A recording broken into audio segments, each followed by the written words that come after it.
Hello, welcome to Sundays with Steadyworth. We are so excited to be here with you today. Tonight, we are talking about how to build confidence in your finances, even when you grew up without money.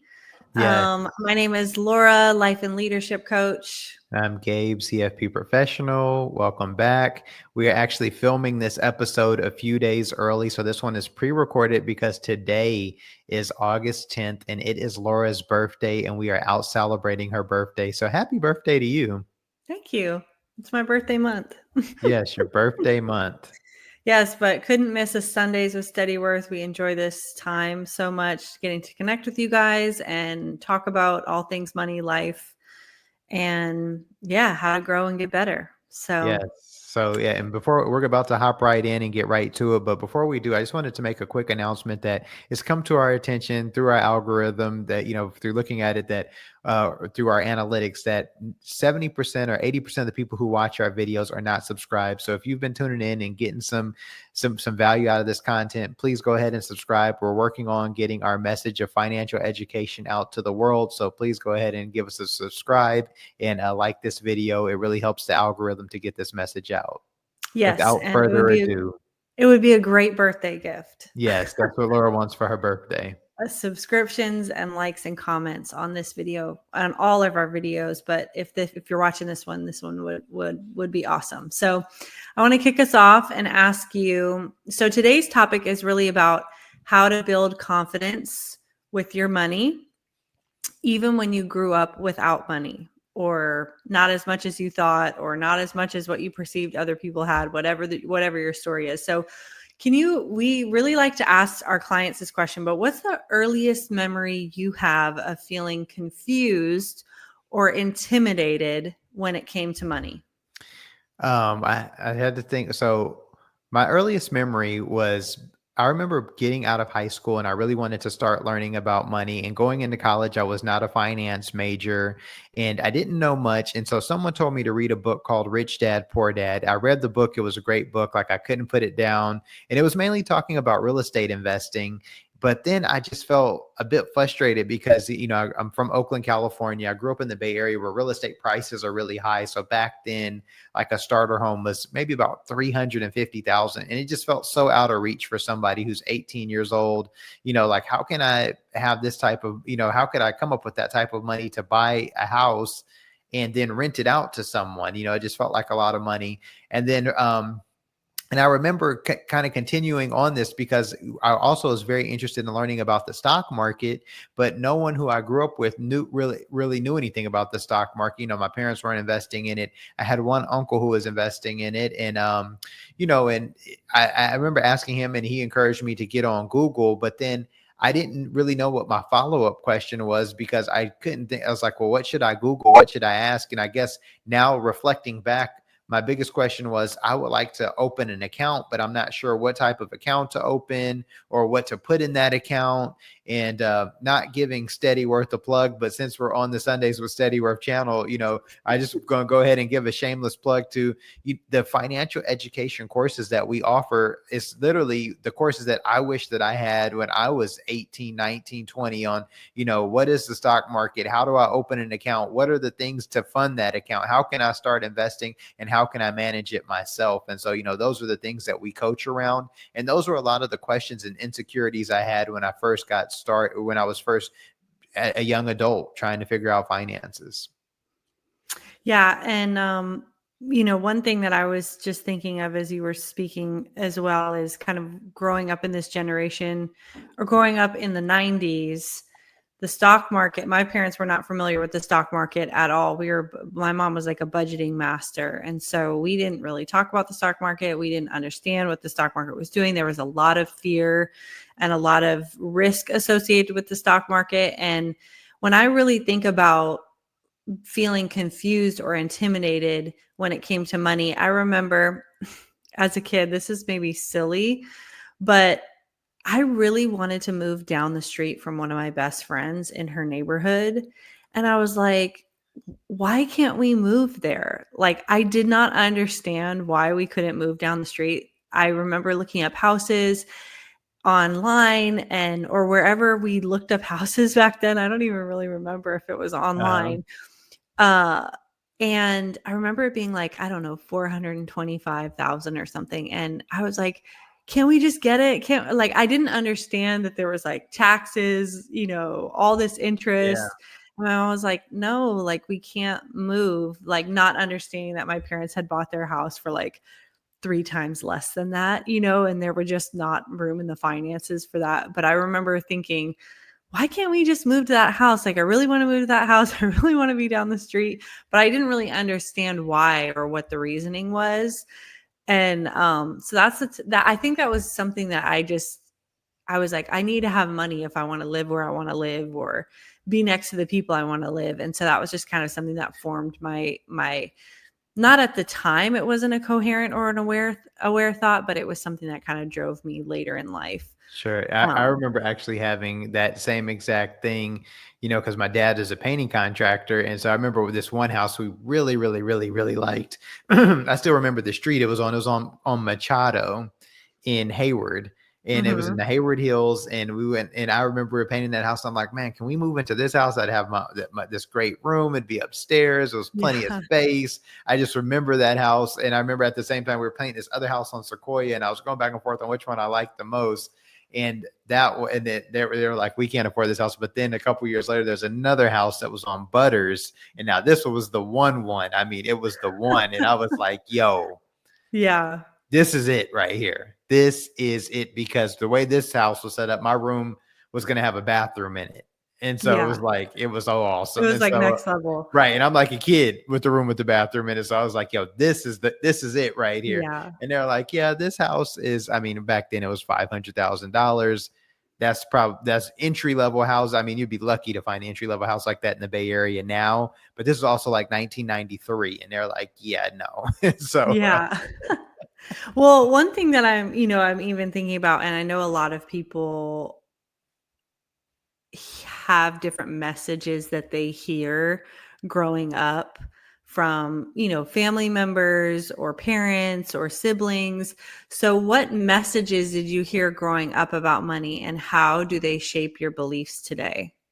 I don't. It's so, growing up, my dad was a painting contractor. My mom worked at the hospital, and so the thing is that when you have somebody who's like, it was like seasonal. I almost feel like painting contracting can be like almost like seasonal work, because it's like you have some seasons where it's like feast or famine is how we would describe it, just because you have sometimes where it's like summer you're busy, spring busy, but in the winter nobody's really thinking about getting their house painted or anything painted right before or right after Christmas. So Yeah. during that time it can be really slow. I think more so what I picked up was that I went to work with my dad pretty often as a kid, and even some into my young adult, after college and after high school, during college and high school, or high school and college rather. And what I came out with was realizing my dad, he really enjoyed doing physical labor, and I realized I did not enjoy doing physical labor. So I think my biggest takeaway from what of money, making money and all the things when I was a young person, was I want to find a job where I can use my brain and not my back, Yeah. because that's how I want to work making money. I want to work making money using my brain, working in an office, doing something like that. I remember the first time I got an office job where I was actually sitting there on the phone or doing whatever it is that I was doing. And I was like, people get paid to do this? Because when you work as a painting contractor, there Yeah. is no skating through. The job Yeah. isn't done until the paint is on the walls. So you are Right. moving non-stop from the Yeah. time you get to the job to the time you leave. Like nothing is happening, nothing productive is happening while you are sitting down. There's nothing Right. to do while you're sitting at all. And Yeah. so when I got to do a job and I'm like, I get to work sitting down. I mean, that was a huge revelation to me. And so, Yeah. yeah, that was, I feel like that was my big takeaway from a youth and money. Yeah, and I'm even thinking about the story about me wanting the house. I don't remember my parents saying, "We can't afford it," "Stop dreaming," or anything really crazy or formative for me. I just could sense that like we couldn't move because we didn't have the money. I think Sure. my parents were really good about not saying over talking about certain messages or implanting some of those things. But where I grew up in San Diego, it was a suburb of San Diego that was like divided by this line where one half was middle class, but because it was in relation to the other half of this town, it felt poor because a lot of the people on the other side of this line had huge houses, pools, guest house, huge driveways, amazing lots. And I remember going over to my friend's house and going and just being able to see the difference between what my house looked and felt like and what their house looked and felt like. And so for me, it was more of what I saw versus what I heard. And that it can happen both ways. Like you can have messages that come through what you see versus what you hear, and all of that can kind of impact your belief system. So I did kind of have this idea that we called where we lived the Garden Road Ghetto, even though it like Okay. wasn't ghetto. It was just a normal middle class neighborhood. And so I think some of those things, and that was the kids who called it that. It was not the parents who were like, oh, we're in the ghetto. And of course, it was nowhere near an actual ghetto. Right. But that kind of stuff sticks in your mind where it's like, okay, I definitely want to make sure that I have a nice house. It's bigger. I have space. And Sure. I think for, when you're a kid, you just have this concept of like where, at least for me, it was where we lived represented how much money we made and what we could afford. And we were like the family that would go on road trips to Arizona for vacation over the summer, not take flights to Hawaii or, go anywhere extra. Like we never flew anywhere for vacation. It was always a road trip. So I think some of just experiencing some of those difference can really build your mindset or your belief system over time. Sure. No, that makes perfect sense. Yeah. And so, So I was going to ask you a question. yeah. Yeah. So, Hold on one second though. I have one more because I skipped yes. over a question. So Okay. before we get to this next question, when we say confidence, like build confidence with your money, what does that actually mean? So I think, when we're talking about building confidence with money, that means that you are being educated and having knowledge around your money, because it's hard to have confidence around anything that you don't know anything about. And so if we just subtract money and you put in any other thing, such as playing golf, playing a sport, cooking, how, you can't walk in a kitchen with confidence if you don't know anything, if you've never followed a recipe in a cookbook or followed a YouTube video. Like, how Yeah, can you be confident in the kitchen if someone hasn't taught you? Like anything that's that you right. have confidence in, you have a base level, at least a very base level of the fundamentals. And Yeah. so the same thing is so much more true with money. It's that, you need to have a base level of the fundamentals and, and be learning. And so the real sad thing is that we don't learn really anything productive about money in the traditional school system except for adding and subtracting. And the thing Right. is, and when we think about money, that's really what happens. It's like, it's not these crazy trigonometry or Yeah. math things. It's really just adding and subtracting. It's like, hey, you have this much money coming in, this much money going out for paying bills, this much money into your investments, if you have any.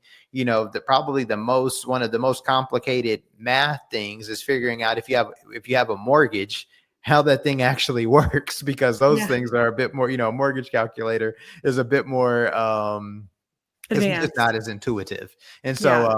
but so I feel like, we really have to get back to knowledge. Like, what's a base level of knowledge that we can know? And that I feel so that's one level way to really build confidence. And then after that, I would say start building a routine. So it's like, once you have your base level of knowledge around something. And so imagine it once again, if we were talking about working out, you can know how to do all of the exercises and you could feel really confident about working out. Well, then the next step after that is having a routine. Because what does it make sense? What does it profit you any if you know exactly what to do, but then you do nothing?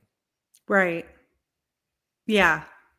So knowledge without action is pointless. Right. And so, I mean, like, I've gone through cycles of working out and not working out. And when I'm not working out, all the knowledge I know about work, I mean, I can jump rope. I know all these full body exercise routines. I know this, I know that.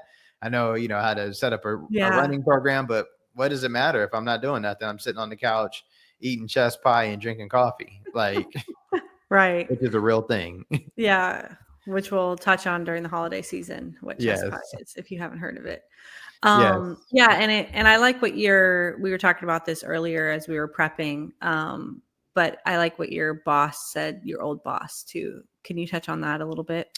Yeah, one of the I would back when I was working at one of the firms, one of my old bosses, Andy Byron, shout out to him. I just got a picture from an old coworker today of him leaving the office. He actually just retired today from a firm that we used to work together at, but we would be in the conference room and we would be building financial plans or reviewing financial plans for clients who were coming in. And he would ask me, he said, Gabe, what do people want to know when they're looking at their financial plan? And this is when I was a young planner, and I'm like, I was just like, I don't know, what do they want to know? And so he just said, they want to know that they're not going to run out of money. He goes, they want to know that they're going to be okay.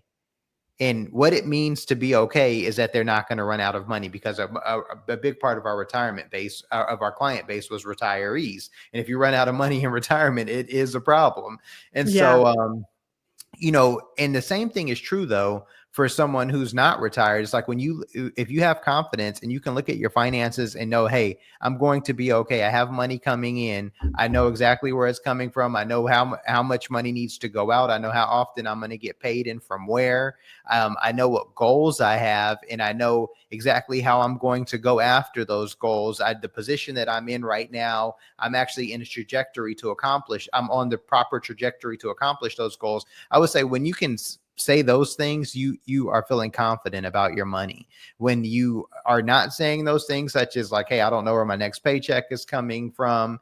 I'm not exactly sure how much money I have coming in because I'm having uneven cash flows. Some months I also have a lot of more money going out. I have these goals, but they're not really matching up with the money that I have. It's really hard to feel confident when you're in a situation like that. Yeah. So it sounds like, I mean, it kind of ties back all into this one concept that you're talking about earlier. It's like having the knowledge, but then also having the action plan that goes alongside of it. And Right. having both is really what builds the confidence over Sure. time. Definitely. Okay, cool. I just want to get the groundwork for what we mean when we say confidence and what that actually looks like. And I think for people who are listening, you want to think about what would actually make you feel confident in your money and assess what the gaps are, right? Because if you have knowledge gaps, if you have action gaps, it's going to be one of the two. You either don't know or you're not taking action about what you know.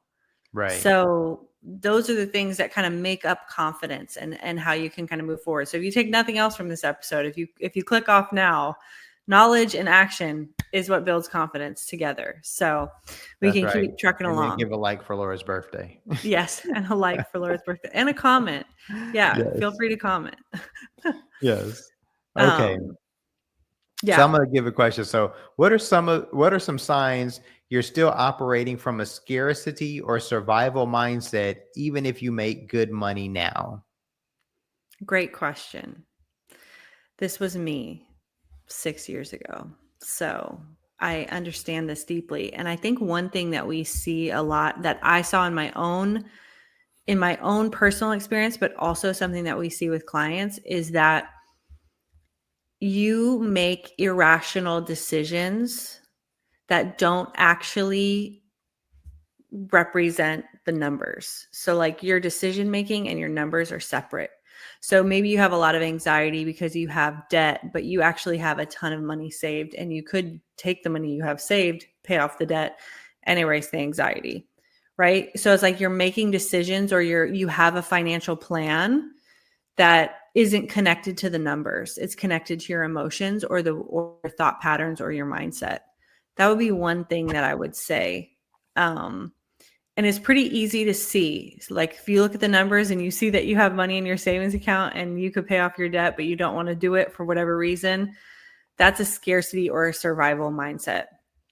I would say when you're and it's a lot about what kind of decisions you're making, right? Or what kind of outcomes you have is you're going to be able to trace that back. So the other thing that we were talking about earlier is your decisions are fear-based, and they're only about protecting you, not necessarily moving you towards a goal. So I think when you have a good financial plan, you have both. You have money that's going towards your goal, and you have money that's going towards protecting what you currently have. Correct me if I'm wrong. You're the Yeah. CFP, but Yeah. that's kind of how we talk about it. Spend less, invest, and protect. So those are kind of like the three principles of financial planning. So, but if all of your decisions are about hoarding and keeping and not spending, and anytime you spend, save, or do anything, you feel some level of anxiety, I would say that's going to be a red flag or a yellow flag towards a scarcity mindset. And then I would say, lastly, if someone brings up like a criticism of, or not necessarily even a criticism of what you're doing, but offers you feedback or another way of doing something that might be more helpful, and you get really defensive or you're closed off to doing things differently, I would say that you have a scarcity mindset as well, or you're operating in a survival place. Would you add anything? Well, actually, I'm going to add another question, and we did not prep for this question, so I'm going to put you on the spot here. Yeah. So, kind of building on this last question, which was, how can someone start to feel more confident, even if they've made, or no, I'm sorry, What are some signs? right? And so, I'm sorry, hold on, I got the wrong one. So, what are some signs you're still operating from a scarcity and survival mindset, even if you make good money now? My question is that, because we've talked about your story in the past of how, you at one point you got a new job and your income doubled. Yeah. What are some things somebody can think to say, okay, actually I've turned a corner? Because, when you got the new job overnight and your income doubled and you go from making whatever you did to, multiple six figures, then what is the point in somebody's mind where it's like, okay, I've turned a corner. Now I'm in a different place. I need to possibly rearrange, because, one day you're literally there and you're making one amount of money. Then the next day is all of a sudden like, hey, I'm making this other amount of money. But like the article we were reading the other day, is like, my knowledge didn't grow overnight about money the same way my income grew. So, what is something that somebody could think that say, hey, one, I've turned a corner, and what should I do? And like, how could they even approach that? Because, your income could change overnight. What would somebody in that situation do? One thing I think that was really eye-opening for me, and numbers do mean something to me. When I got the first deposit of my paycheck, and it was like, double, like my one deposit for the month that you get paid twice a month was the amount that I got paid the entire month with two paychecks. Right. I was like, what am I going to do with this? Like, I have plenty in here, and this is just one paycheck. Like, I'm going to get paid again at the end of this month.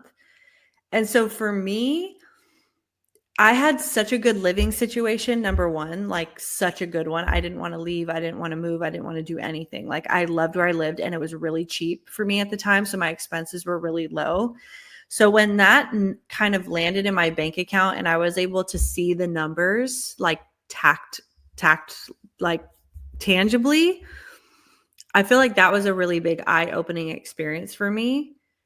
And even though I didn't have like a super detailed budget, I had a rough idea in my mind of how much I had to spend every month, because I was on track. I kept track of like my bills and stuff. So I was able to see, and for me, seeing is a big, is just kind of how I think and learn. Like, I'm a very visual person. So seeing that was the eye-opening piece for me. And I would say how that might translate to someone who maybe doesn't double their income overnight is just being able to see your numbers and being honest, meaning don't look at all the quote unquote bad stuff you did, but also look at all the good stuff. I think that helps bring some level of clarity and change, because for me, it was a pivot point of I'm now seeing a different number in my bank account.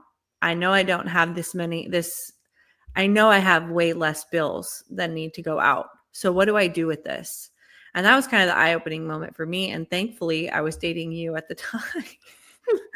So you forced me to sit down and actually make a budget. And I was able to see that I had like $2,000 unallocated each month, which is, I mean, going from, I feel like I'm barely making it, I have 3 jobs, to I have 2,000 extra dollars a month. Like, it took, but that was like the key part of change. But I think what people underestimate is like when you have limiting beliefs, when you have a mindset that's been there for a long time. I say this Right. all the time because I worked in change management. It takes a long time to change that stuff. It takes longer to change that stuff than your systems. Like, your systems are super easy to change. Your processes are easy to change. Your routines are easy to change, like tactically speaking. But your mindset is, and being able to let go of the old things and kind of adapt to a new way of doing things, that's really where the work is. And so Absolutely. you have to recognize that it's not really about the systems and the budget. It's about what you think about the budget every time you sit down, or every time you're about to sit down. Right. And what you're, and you know, and I think honestly, I'm still working some of that stuff out. So it just depends on, like, you know, more money didn't necessarily make my mindset just disappear like that. Like, oh, now I can go on my vacation. Like, I still didn't even buy clothes. And I was like, that's the one thing I wanted to do, was like have a little bit of extra money to feel like it was okay to buy, you know, some clothes here and there. And I think that whole year I didn't buy anything, which was great. You were doing Rent the Runway. I was doing Rent the Runway, but also it was 2020, so no one was going anywhere. So it didn't make sense to even buy anything because no one was going out. But I do think there's a little bit of a gap there. So hopefully that answers the question. I don't know if it does. It did. Okay, cool. All right, we'll keep rolling. So what are some ways that we've personally rebuilt our money mindset? I would say, like you and I. Yeah. Yeah. I mean, I think you can share yours and I'll share mine. I mean, I shared a little bit just now, but. Well, I mean, definitely knowledge. And so I think I mentioned this last week on the podcast too. So I'm a certified financial planner. Not that part. I've said that before, but when you get the CFP, it goes over all these different areas of study, probably like 6 different areas of study. I think now is actually branched out a little bit because they've added a few extra. But in finance, in my mind, especially as a professional, that's just the base knowledge. That's not like when you get that and then you're done. And so I look at that as, my base knowledge of as a CFP, then I now need to build on what I've learned. And so I would say that, to answer your question, is like knowledge is one of those things that I'm constantly building on, to get, to be better. Yeah. Of course, investing, different investment strategies this year. I mean, earlier on the Sundays with Steady Worth a few weeks ago, or it might be a few months ago now because time is relative, we talked about doing investing in Bitcoin. That's something that's totally new to me. And so that's, that's part of to make it tangible. That's something that, that I'm building on. Like I have this book right here, The Bitcoin Standard. There's a podcast that I read. I mean, that I listen to every week called Mailbag Monday by Jack Mallers that I really enjoy. I have other podcasters that I've been listening to and learning different things about cryptocurrency. I've recently been doing some trading. So, I've taken a course on trading. I'm also, once again, listening to other podcasters, reading books on trading. So I think that, you're constantly building your knowledge about whatever it is that you're trying to learn about. And you don't want to compare your part of the journey with somebody else's. So if maybe you just want to learn about a retirement account or a traditional brokerage, you can look up something about that. But Yeah. So, I mean, one of the things that I'm constantly doing is I'm like, hey, what is another area that I would like to drill down deep on? And then working on learning on that area. Yeah, so and it's not like having known you and the behind the scenes you weren't always kind of growing up in that traditional financial institution, getting the CFP, working for an RIA. Some of these alternative investments, Bitcoin trading, had a kind of like a stigma or something associated with them. And so for you, there was a little bit of a mindset block before you entered into this learning phase. And as you've learned, your mind has changed about some of these things because you've Yeah, learned more about them versus def- just taking what was said to you about X, Y, and Z topic and not doing any of your own, kind of double clicking, so to speak. absolutely. Yeah. And you mentioned a couple books when we were speaking about this earlier that might be helpful for people specifically around mindset. Would you mind just touching on that Yeah, really so quick? they're both behind me, right here. I have them both right there. If you can see, so one's the psychology of money. I know you can't see that if you're looking. But one, the white one is psychology of money. It's a really great book, and the other one is Think and Grow Rich, Napoleon Hill. I want to say that book is like 87 years old. It was written in like 1935. I forget where, maybe my math is off. But the Yeah, point being is that, or so maybe it's like 90 years old now. It was 87 years old when that's I read wild. it. But, I really like both of those books. Psychology of Money really helps you, challenges your own mindset around money. And then Think and Grow Rich really talks about how the power of our thoughts, how we create with our thoughts, Yeah, and how it gives an example of like the person who invented Coca-Cola, which is, it was just a thought in their head and then they were working on it and then they created it, and several other businesses that have gone that way. And this, Steady Worth was a thought in my head, and then now yeah. here it is. And when you think about Tesla, it was a thought in Elon Musk's head, and then it just came out. And so, it I feel like it really challenges your thinking and encourages you to, how can you think wealthy thoughts that you can act upon, create on, and really make something out of what it is that you want to do. Another book I like is called I think it's called The Greatest Salesman in the World. I think um so, or The Greatest Salesman, isn't it? Isn't it just The Greatest Salesman?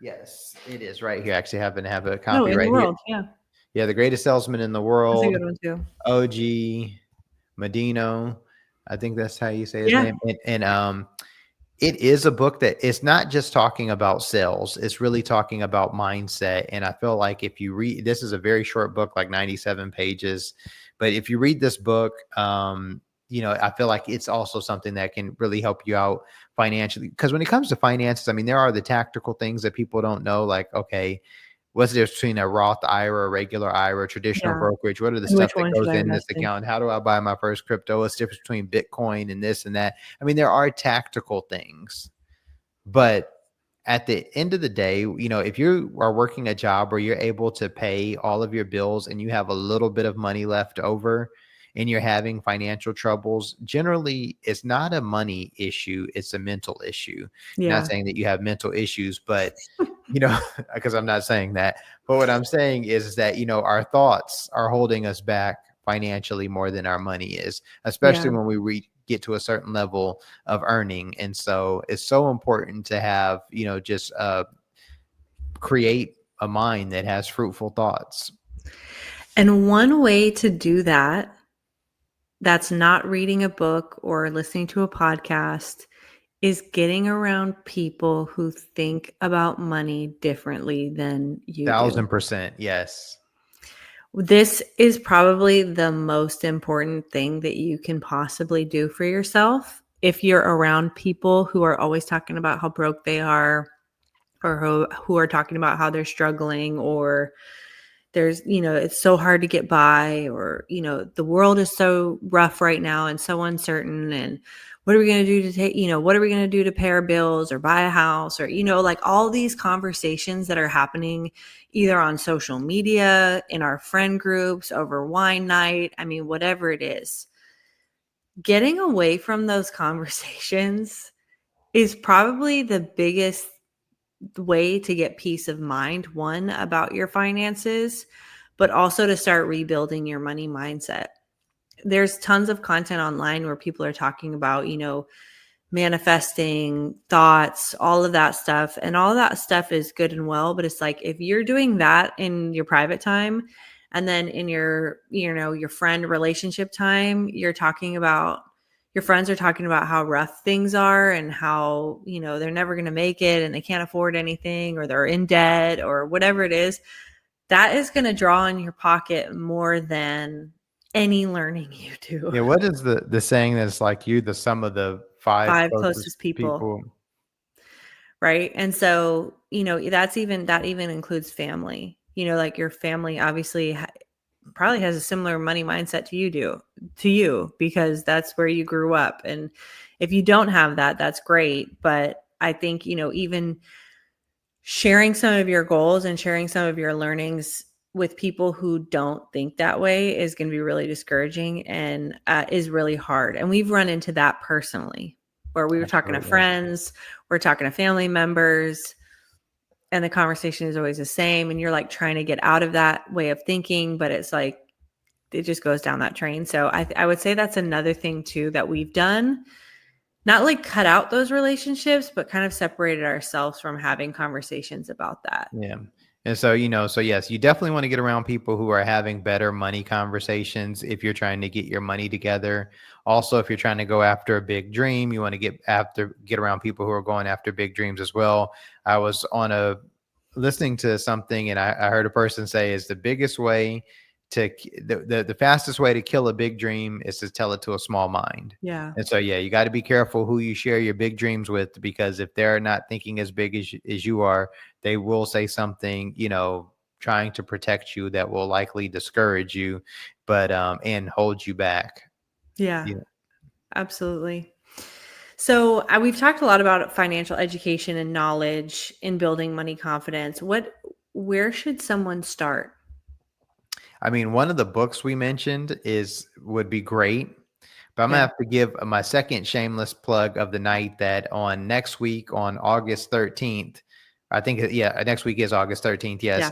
or this week coming up because it's already Sunday because Yes, we're this week. recording this This earlier. week. So this week, because it's today's Sunday the 10th, so on the 13th, this Wednesday, we are actually having a free masterclass called the six biggest mistakes that high earners make and how to fix them. And so you could start right there. You could sign up or, hit us up for the Zoom link, or we'll work on putting the registration It'll link be in below the notes. in the Yeah. show notes below. Yeah. And you could sign up there. That would be a great place to start. And we'll be going over the 6 biggest mistakes that high earners make and how to fix them. Of course, read one of the books, but, I think that, and just like we said, get around some other people who who have a better money story. Or, I think that, one thing that is very underrated is asking for advice and help. And the thing is that maybe you can't always emulate everything that person is doing, but I would say if you know somebody who you feel like maybe is doing well financially, and that means that you have some inside knowledge on them, don't base off what they're doing based off of what car they're driving or what home Right. they're living Please in, because don't do that that. means absolutely nothing. Right. But if you know somebody who's into investing or something like that, maybe just say, hey, can I buy you a coffee? Can we go to lunch? I'd love just to hear some of your story. And then when you hear their story, ask them what would you say are some of the fundamentals that you did? And I can guarantee you that if they're doing well financially and they've been doing it consistently, a couple of the fundamentals that they're doing is living below their means, tracking their spending. They have some form of a budget that they adhere to. Yeah. And I would figure out, ask them what their fundamentals are, make a list of them, and see how you can insert the fundamentals into your life. The fundamentals. You got to watch out with some of the investing stuff that they may be doing, because once again, they may be lifting a little bit heavier weight than you're ready to lift at this time. So you have to be careful copying other people's investment strategies, but the fundamentals are good no matter what level you're on. Yeah. The basic Absolutely. fundamentals of financial principles. Yeah. Yeah. So learn the fundamentals. We'll also be talking about some of those on our call this Wednesday. It's going to be at 7:30 p.m. Eastern Standard Time, 4:30 p.m. Pacific. Yes. And there will be other people there who are also trying to get their finances together. So it'll kill two birds with one stone. Yeah. So you can meet some people, get involved in Yeah, the community. Yes. absolutely. Cool. All Yeah. right. So I'm gonna Next one. You're yeah. up. So how can someone start to feel more confident even if they've made a lot of mistakes in the past? So how can someone feel more confident with their money? How can they start to feel more confident with their money even if they've made a lot of mistakes in the past? So, in true coaching fashion, my question to you is, are you learning from your mistakes, or are you feeling shame or guilt about your mistakes? Because people who feel confident make mistakes, but they're learning from them. They're not dwelling in how they feel, and they're not only learning them, but they're implementing what they learned. So I would say if you feel like you've made a mistake that's like too big to recover from, or you're nervous about making a mistake, building confidence is about trying stuff and failing. Before we got on this call, I was just watching the famous video of Michael Jordan talking about how many shots he's taken and missed, how many games he's played and lost, how many times he's been entrusted with the game-winning shot and missed. And he then, he ends the video saying, I succeeded because because of all of this, I succeed, basically. Like Michael Jordan's one of the most, is the GOAT in basketball. And he's made plenty of mistakes, but at each time he made a mistake, he learned from it. He implemented something new in his strategy and his game. And so I think the same is true with your money, and you can't be too hard on yourself. We were not taught this in schools. You likely were not taught this at home in your home environment. So making a mistake is very normal. Gabe and I still make mistakes. But one thing that we always do is like, okay, what did we learn from that mistake? And how can we do it differently the next time? And if you really feel bad about it, I always say you can feel your feels, but after 24 hours, you have to move on. Right? Like if you're really upset about something, please feel upset about it. Don't try and brush it off and make it seem like okay. Like feel sad about it, feel upset, feel angry, but don't stay there. Don't That's stay there. right. We got to keep Yeah. moving forward. You got to keep moving forward. Life is a series of mistakes. And I have a friend that used to say this all the time. It's not about what you did, it's about what you do after what you did. That's right. The most important part. Yeah, just keep that in mind. So Yeah. that's my advice on that one. Okay, so next one, and we're gonna wrap up here soon because we're coming close. But we've only got a couple more action questions, and then if you guys have questions, please leave them in the comments. We will get back to you. We will come back. We'll answer them, and we can do additional lives or make additional videos based on any question that you have about today. So Please don't hesitate. Even though we're not live here and in person, we're out celebrating my birthday. Please leave some comments for us. Okay, so what are some small financial wins people can aim for to start building money confidence? So I would say the first one is, of course, growing your knowledge. So attending this week's web class. You could also go to your, I was about to say, do a throwback, go to your local library and get a book, but you may want to just get one off Amazon. But I'd say, reading a book, listening to a podcast, and if you're like, well, read a book on what, listen to a podcast about what, if you're not interested in any of the couple books that I've recommended here today, maybe just what is one thing you would like to learn about finance? And so I would say one quick win that I would say you can do tonight is to figure out what is one thing you want to learn about finance. Just come up with one or two. Create a free account on ChatGPT and then ask it to create you a learning plan for learning that. And so and then it say, hey, I want to learn about the stock market. I want to learn about retirement accounts. I want to learn about how to invest in these accounts. Ask it, say, hey, I'm starting from zero. I know I'm starting from scratch. I know absolutely nothing. I want to learn about X topic. Please create me a learning plan. And then just see what it kicks out, and then read through what it does. And then each thing that it asks you, that it tells you can learn on, then say, explain to me this, explain to me that, and then just start going through that. That would be one great way that you could get started today. It's not going to cost you anything. You can do this on a free account and start learning immediately. And that will help you create a base knowledge for, just to get started with. Yeah, I mean, ChatGPT has kind of changed the game when it comes to knowledge and getting knowledge and building plans. We've used it so much in the last month or two in our business, helping us do different things and helping us think through different ideas. And I was going to say, and I'm actually, the advice I just give, I'm actually doing this. So I had it create me a plan for learning to trade. And now it doesn't replace being in an actual program, because I actually signed up for a trading program as well.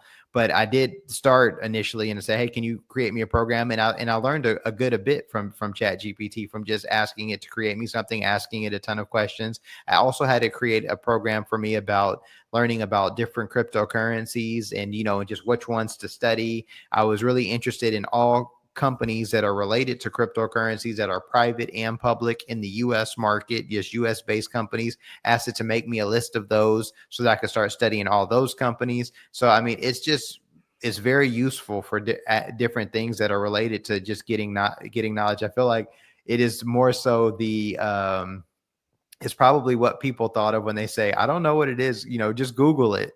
And, but you could Google something, and if there's not a web page on it, you don't get anything. Whereas you can literally ask this something and it literally will give you something. Yeah. And so I think that it's literally the new form of Google it. And so, my one caution is that I would not treat ChatGPT as the ultimate source of knowledge and wisdom. Sure. And that whatever you receive and see, it's worth cross-referencing or cross-checking that information to make sure that it is actually accurate, because I've read stuff that it's not 100% accurate. And so I think if you're using it as a tool to learn, keep it as a tool to learn, not as gospel.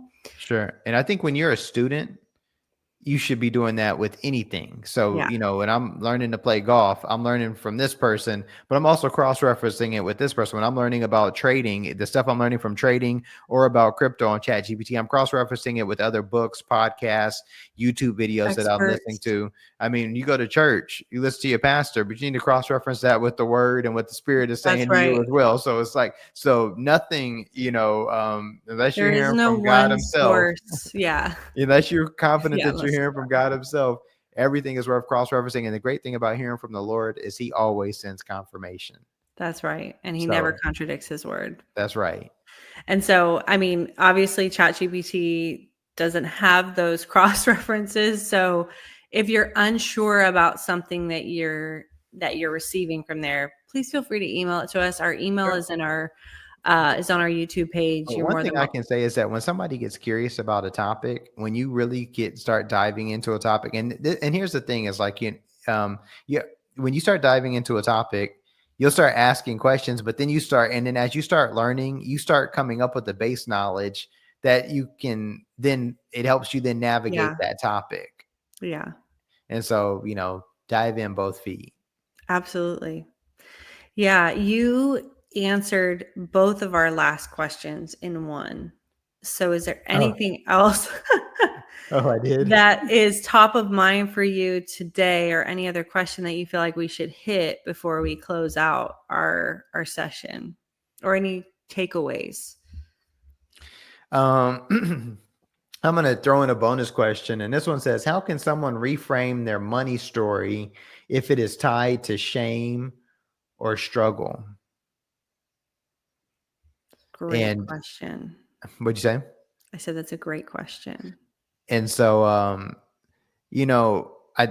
unfortunately, we all are, when we grow up, we don't get to choose what situation we grow up in. And so different people have different backgrounds. Many of us come from rough backgrounds. And so I think that, every day is a great day to figure out, okay, how would I like to rewrite my money story and start and literally, I would even recommend you writing it. Like not, type it if you want, but get a pen and write it out in a journal. Hey, this is what I would like my life to look like. This is what I want my money story to look like. This is the type of money I want to make, the type of work that I want to do. Yeah. These are the things I do not want to take into adulthood, that I don't want to carry with me in adulthood, that I don't want to bring into my family. These are the conversations I do not want to have with my kids. I don't want my children hearing this or thinking this or learning this, Yeah. at least not in my house. And so I Yeah. think that you can write out those things. What are your new truths? Because Yeah. you can't change where you came from, but you can choose how you want things to look where you're going, because we do get to design a life that we're excited about. I mean, that's one thing that we tout here at Steady Yeah. Work. It's like, how can we design a life where we're living within our means, where we're living a life right now that we're truly excited about, while planning for a financially responsible future. So I would recommend, write down what you would like that to look like, write down the things that you don't want to carry with you, and start working on releasing them. Yeah. This is And where, yeah. no, go ahead. I say this is where it can be good to speak with a financial coach or counselor to have them help you through some of this stuff, because some of the stuff is too big to get over on your own. Yeah. And kind of like what we were talking about is like, if you've turned the corner, how do you get help when you've turned the corner? And Yeah. so, sometimes we're born into it. We're born into the knowledge that we need, and when we're not born into it, we buy it. Yeah, And and I was so, just I would just add on to what you were saying. That was literally what I was about to say. I think, one thing, I'm going through a coaching certification process right now specifically, and we talk a lot about the differences between when someone would need a counselor or a therapist versus when someone might hire a coach. That's a big part of what we're learning. And if you have a serious money trauma, like something has happened to you that's like really hurt you and has produced shame and guilt, that is a time to see a counselor or a therapist. Like specifically, it doesn't necessarily even need to be a financial therapist or counselor. It might help to be that, but really counseling and therapy is to help you process and work through what's happened in the past and heal from the past. So if that's you, if that's something that you resonate with, I would highly recommend seeking out a counselor or a therapist, because they're trained to kind of help you work through, dissect, understand where that shame and guilt is coming from, and how to heal from it. I would say if you kind of you've dealt with some of that stuff and you've healed from some of that stuff in the past, and you're really feeling stuck about how you kind of want to move forward, that would be the time when you want to hire a coach. Coaches are forward looking, and they're going to help you explore new paths or new ways of doing things. For example, we just had a client that went through our Master Your Money Challenge, spent lots of, had some traumatic events in her past that she worked through with the therapist, but she was feeling really stuck at that point. And then she came through our Master Your Money Challenge, got a lot more clarity about how she could actually take her healing and move forward and build a plan that actually makes sense for her. And, one of the comments we got, and you can check this out on our Instagram page.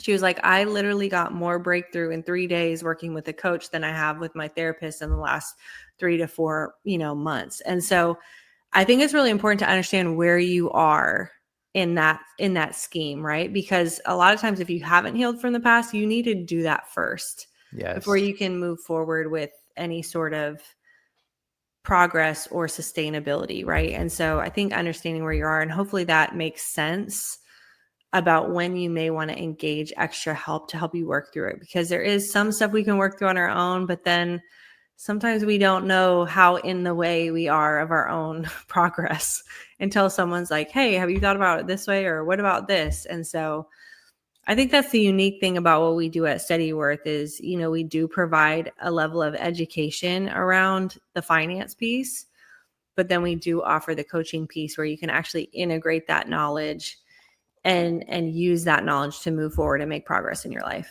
Yeah. Another Absolutely. shameless plug for us. Yes. So, but I like what we built. I think what we built is really cool. Yeah, no, So I'm really excited about it too. And, and I'm excited for the person watching this video, and thank you, if you've made it to this far yes. into the today's podcast, you are a real one. Yes, And let we us know you made appreciate it to you, the end. yeah. And we do this every week for you, because we want to help you and equip you with the tools and knowledge that you need so that you could be successful. So we're about to sign off today. We are celebrating Laura's birthday, August 10th. So send her a note, tell her happy birthday, and tell her what you appreciate most about her. And we will see you next Sunday. See you Have a guys great day. later.